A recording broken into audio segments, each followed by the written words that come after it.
First of all, I'd like to express my appreciation to Christina, who invited me to this conference. If one takes a closer look at the program, I might be reasonably considered as an outsider among the previous scholars. First, because I'm not a doctor of philosophy, hopefully yet. Second, I'm not and have never been a US-based scholar, as you might also observe that in my accent.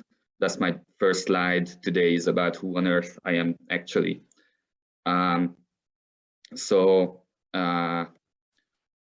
As Christina already mentioned, I am doing my PhD in Catalonia with a shared agreement between another university in Budapest, and in this project, I'm doing an ethnographically informed study based on longer stay in Catalonia, including mixed methodology from interviews to observations to collaborative works. But one of the experiences that led me to this PhD project was the 4 months I spent in the US in Wisconsin, thanks to the joint scholarship of Eötvös József College and Beloit College. Back then I was a master's student in teaching, but in Beloit, among other courses, I studied ethnographic research methods. Within the framework of that course, my scholarly attention turned to Hungarians in diaspora. And then the data gathered as coursework was also used in my master's thesis, including 30 biographic interviews with first generation newcomer Hungarian Americans, which were semi-structured interviews. And as I mentioned, I was a teacher master, so I made 4 visits in weekend schools as well, but I could continue as well. Since then, I did ethnographic monitoring of diasporic media and political practices already well documented by other sociologists. This amount of data I gathered was a lot for a MA thesis in case of a teacher student. However, I would do the whole research entirely differently if I would be there again, but I will get back to this point at the end of the talk. I was first reluctant to accept Christina's invitation for several reasons. First, because I should be writing my dissertation hastily in this very moment as well, but more importantly, a lot has happened since my short presence in the US, both in research, demonstrated in the fascinated previous talks, and in the social context as well. So I still decided to give a talk today that covers a theory of diasporization that I'm heavily drawing on in my dissertation as well, which will be supported or complemented by some interactional data excerpts from the mentioned MA thesis.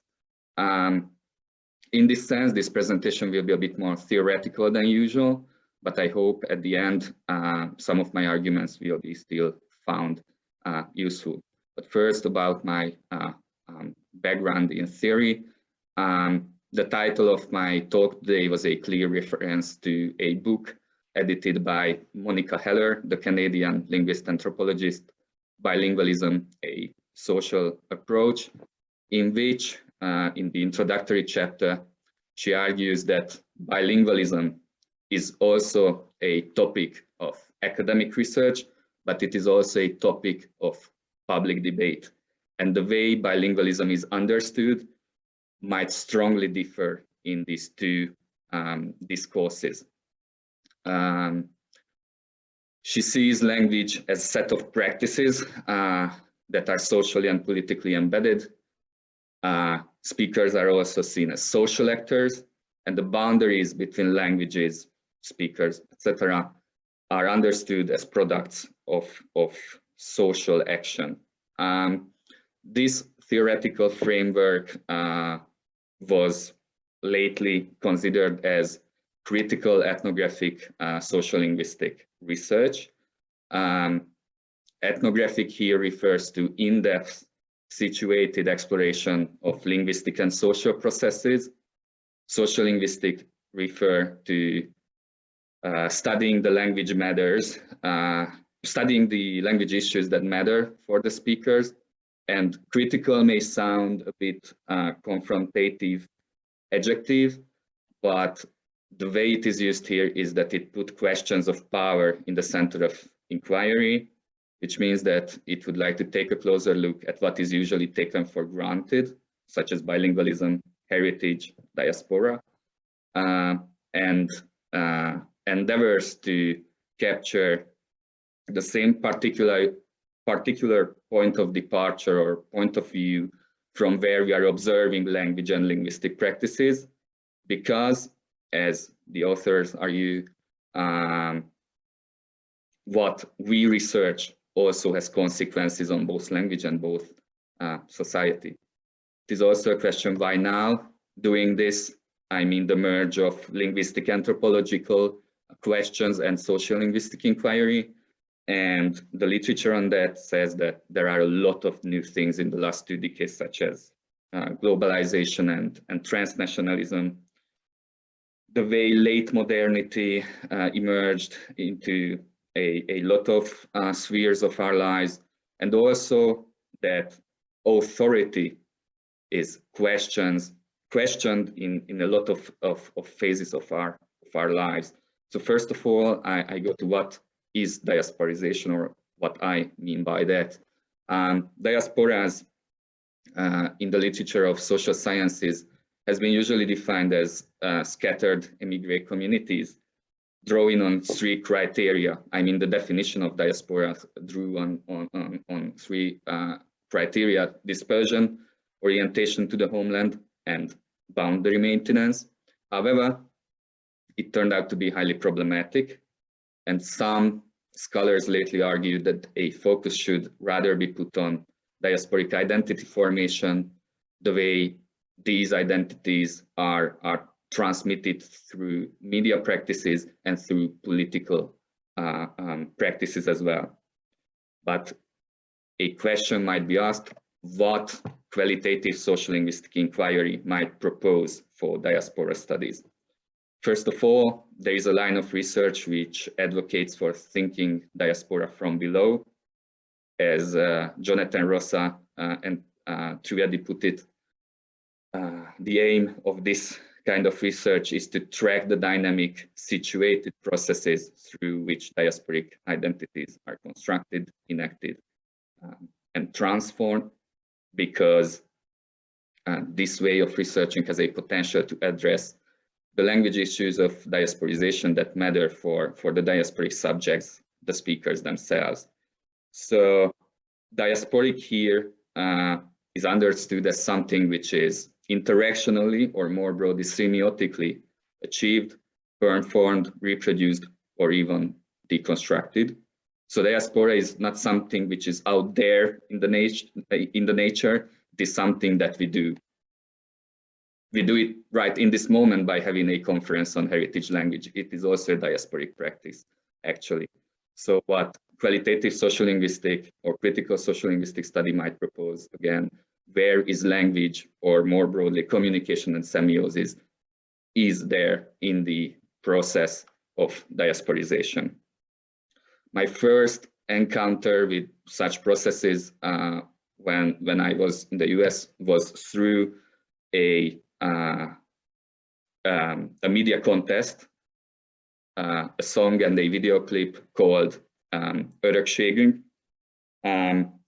And I almost forgot to mention that in this presentation, I decided not to translate any linguistic data. So I keep the originals in order to avoid self-colonizing myself into any monolingual norms. So the interactional data will be put here in the original version. So this video clip contest was there in 2015 and 16, in which heritage was understood as a metaphor of the Hungarian language. In this sense, the metaphor coincided, probably unconsciously, with the US-based term heritage language, used for all sorts of minority languages. The contest was initiated from Hungary, and there was an advertisement to sing the song and create a video in which you show where you live and how you maintain your Hungarianness. the text or the lyrics of the song can be understood as a metalinguistic narrative on preserving the language, but from an ideological point of view, it is put into something which is called the metaphor of loss by David Block in one of his articles, which refers to a conceptual and very widely used metaphor in which language is conceptualized as an object, which means that language can be transmitted, can be lost, can be shifted, etc., etc. But in the lyrics of this song, it is not only this widely used, even in linguistic research, widely used metaphor, but in the lyrics, it is alluded that all affective and cognitive activities should be done in Hungarian by an ideal persona of Hungarianness. This song was also covered by several Hungarian American communities in 2016, but why is it important? Because it shows that there is a new phenomena which we could call diasporic digital connectivity, that these kind of metalinguistic narratives are mediating through the internet from Hungary, from the US, from other parts of the world where Hungarians live. But there is also another question: whose heritage is it then which is sung in this song? Is it a collective one, or is it an individual one? Is it the national heritage or something else? Is it diasporic or not? So these are questions that might emerge when we take a closer look at that. Since I've been to the US, there has been a lot of examples of this diasporic connectivity, and even before. So like in the last decade, some are state mandated from Hungary, some are initiated from universities. The list I'm giving now is without any claim for completeness, of course. In the US, there are some kind of grassroots hubs or movements which are kind of connecting heritage to this kind of metaphorization, and some are also precisely referring to language and teaching. These mediations all promise to transgress some kind of heritage, transmit some kind of heritage, heritage that is mostly in connection with language, but not just language, but other sorts of meaning-making resources as well. So, for instance, I'm just going to show some excerpts very quickly from the interview data I had. A lady was speaking about gender roles. So in her narrative, the way she changed her lifestyle was kind of becoming a tomboy in the US, or there was a person who was speaking about how pop music influenced his diasporic experience. I think these excerpts are fantastic, but I stick now only to language, not any other forms of semiotic resources. So the literature written 3 decades ago in the context of South Bend or other communities as well, sites for Hungarian language were considered, such as church, community gatherings, radio and newspaper, library, home, and writing letters. That what has changed since then? Well, there are some shift in these sites. So like churches seem to be less relevant in some places. In some places it's still enormously relevant. But what is important again is the digital connectivity that people have. It has been mentioned several times today that it is very important that people have easier access to Hungarian language through the internet than ever before. But I would like to show some excerpts from the interview data again. in which, for instance, a bricklayer was speaking about that he speaks only Hungarian in the US. So this kind of experience is very similar to the one that old Americans had a century ago, that they were working with Hungarians in a Hungarian brigade, and they were only speaking Hungarian without any English. But I have some excerpts from a entrepreneur as well, who just told me that with her partner in the company, they have a secret language when they are having a meeting with other people. It is also important that, again, connectivity. In this excerpt, the research participant was speaking about how his contact or relationship with his parents changed thanks to digital connectivity. So I'm now turning to the school part of the thesis. What I observed was that the discursive activity of the students in the classes I observed were more complex than mere code switchings between English and Hungarian. But what was characteristic is the insistence on a one language policy. Sometimes it turned out to be less fruitful or effective, in the sense that they could hardly foster the students develop their linguistic repertoire, such as girls, what's happening here in Hungarian? Let's try not to think about English at all. I asked it in Hungarian, answer it in Hungarian.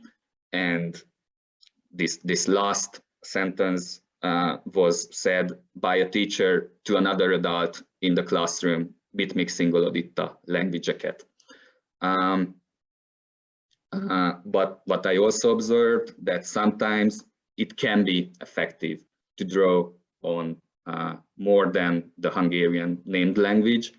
So sometimes it is better to let the students use their whole linguistic repertoires, because it fosters co-construction of knowledge, including linguistic knowledge as well. But it is not just the teachers who were involved in this process, but other students as well. And sometimes these can even be translingual practices done by the teachers themselves as well. So the results of this thesis were not some kind of generalizable understandings of bi or multilingualism. Its goal was rather to explore what kind of linguistic and social phenomena are out there, which are less visible and thus less researched previously. So the analysis of the interview data showed that the ways bilingualism is present in the lives of the research participant might have been diversified thanks to the current technological and socio-political developments, than just being a sum of a majority and a heritage language. The classroom observations showed difference between the expectations and the practices. Some methodological reflections are coming, because I had some guilt, and guilt is put here into quotation marks, because the research itself was obviously ethically considered and approved by the IRB, but it could have been done better, because my presence was short and limited to single encounters with the research participants. So in some sense, the life of the participants was exoticized by the thesis.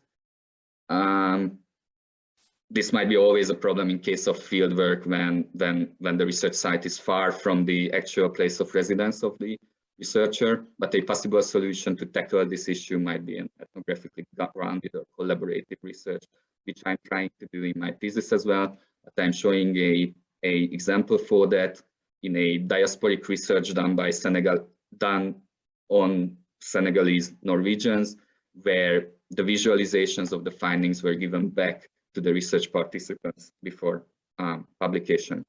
I'm not want to pretend that what I'm saying is coming from nowhere.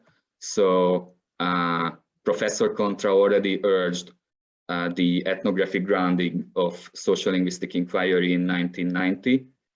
He argued that the 9 weeks he spent on the field was not enough to become an insider.